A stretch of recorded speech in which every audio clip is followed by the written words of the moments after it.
Is with the tensoring is you apply roll up instead of this roll down to put even tension. And it's really important you keep your athlete's foot at 90 degrees and that you can use your hip to hold them at 90 degrees. So he has to remember and I have to remind him, and I also have to keep it because I want to make sure that it gets taped in that position for when he gets up and stands down on it. I start on my lateral malleolus because I want to go in the medial to lateral direction, same as when we were tensoring last class. And the first thing I'm going to do, although tape itself is not continuous, a cloth wrap can be, I'm going to stabilize this by going right into a figure 8.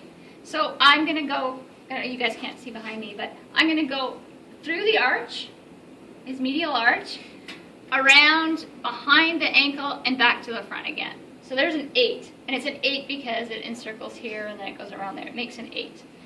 And what you do to one side, you always have to do to the other so it stays evenly loaded. You never want to overload one side because then you're predisposing them to something else. So I'm keeping tension, about this much tension on it. I'm keeping it smooth. The next place I'm going to go is up what's called the lateral lock, heel lock. And you can see here on that side, I'm going to do one on that side in a second. So you can see it goes in behind. Cross the top of the foot, because I always want to be pulling up on these angles. I never want to come down, and if I ever do come down, I've gone wrong. I've got to go around the foot again to go back up. Cross the top of the foot and up the medial lock. So you can see it makes a nice 45-degree angle and goes in behind the ankle. And back to the start. That's one full configuration. Figure 8, lateral lock, medial lock. And then I can go through it all again. So I go figure 8. If this was tape, I would tear it off, and I'd start again. There's my figure 8. Then I'm going to do a lateral lock on this side, cross the top of the foot, and do a medial lock on this side. Just like that.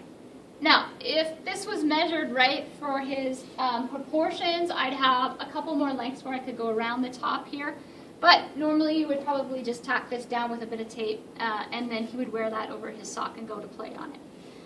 Now sometimes what's kind of nice is you can actually use tape just to finish it off if you want to, but that's all that you have to do for a cloth wrap.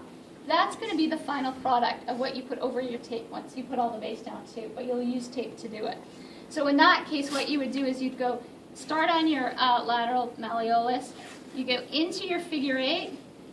And what's really important is you allow the tape to conform to the ankle anatomy. So if I go on the high side of that ankle bone, that angle is going to drive me back down again. So I have to trust that it's doing that if I'm putting even tension on. It's like if you drove your car to Whistler and you had a nice performance car. If you hit it right in the right part of the curve, it's going to drive you right back down here. And so if you drive well and you know how to drive, you're hitting those curves at just the right angle, and it actually will slick you back down in that direction. So there's my figure 8. I'm going to put my lateral lock on. I'm trying to keep it nice and smooth. I go in behind the ankle, cross the top of the foot, and I'm going to go up the medial side, and I'm going to end my tape on that medial side. It's optional to put tape over top of cloth wrap. Normally you would just cloth wrap it and seal it off, and you could just seal it off by putting some tape up here to do so. That's all you would have to do. All right, so it's not a huge amount of support, but it gives you a little support if you want to prevent an injury or prevent the severity of that injury. So give it a try for